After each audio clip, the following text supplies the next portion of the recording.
Danes je pomemben dan. Odprli smo 91 novih javnih najemnih stanovanj v Kopru, v občini, kjer javnih najemnih stanovanj zelo primanjkuje. Vstopam v dvoinpolsobno stanovanje v novem bloku, v 5. nadstropju. Stanovanje je lepo sončno, v Kopru, blizu morja, z prelepo teraso.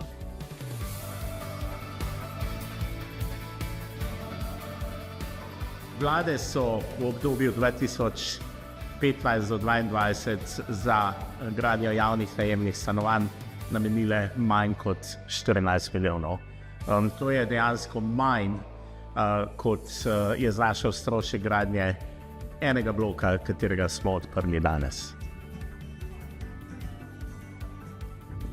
Kot verjetno veste, smo v letošnjem letu pred nekaj tedni sprejeli izhodišča za pripravo sistemskega zakona na področju postavljanja nove stanovanjske politike, s katerim zagotavljamo milijardo evrov v prihodnjih 10 letih, torej 100 milijonov letno za gradnjo javnih najemnih stanovanj.